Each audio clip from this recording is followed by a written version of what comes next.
speak to John Blaxland, who's a professor of international security and intelligence studies at the Australian National University Strategic and Defence Studies Centre, joining us from Canberra. Welcome to the Al Jazeera News Hour. So you heard our reporter, Katrina Yu, just there mentioning a moment ago the deal that was signed between China and the Solomon Islands, that security pact deal signed last year between China and the Solomon Islands. Fast forward to today, we have this deal this pact between the United States as well as Papua New Guinea. What does it tell you about the lines of alignment that are being drawn up in that region?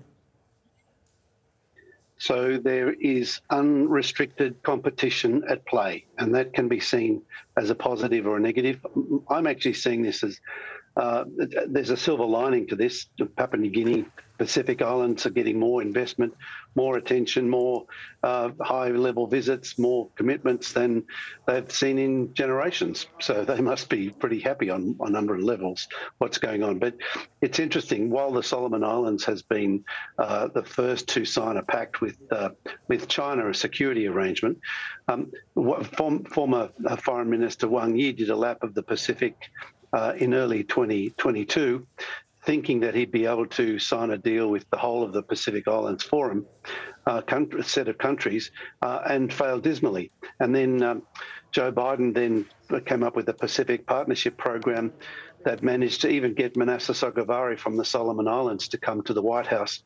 And there's a wonderful photo of him standing right next to Joe Biden.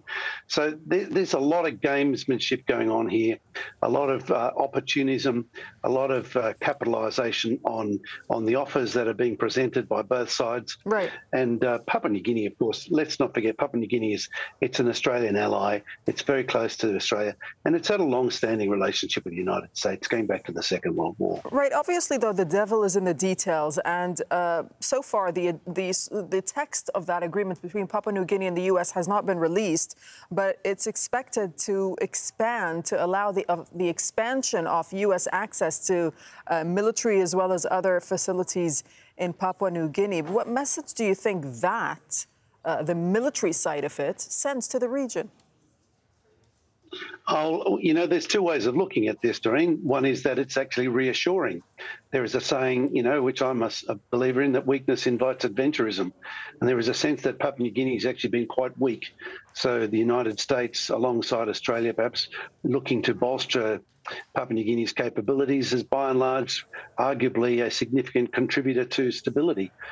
Certainly they have already in the past had agreements for American access to Manus Base, an island on the north coast of Papua New Guinea with a deep water port that was actually a base in the Second World War, built and used by the US Navy.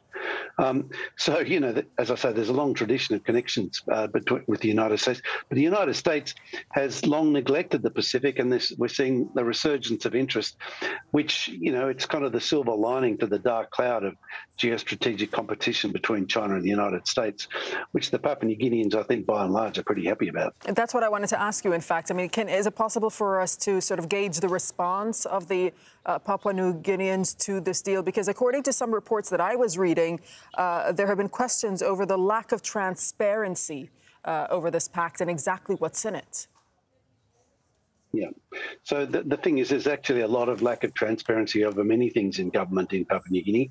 So, yes, you can pick this one out and say there's not much transparency.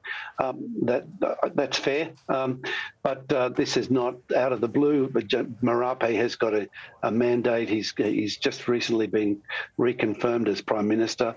He's in a strong position. The United States has long been a partner. They've had a status of forces agreement with Papua New Guinea for a long time now, and this is a ratcheting up of that. But it's not from zero. It's not from a blank sheet of paper. Okay. The American presence, the American relationship is strong, and it's been getting stronger. Thank you so much, John Blaxland. We appreciate your time with us on Al Jazeera. Good to be with you, Dareen.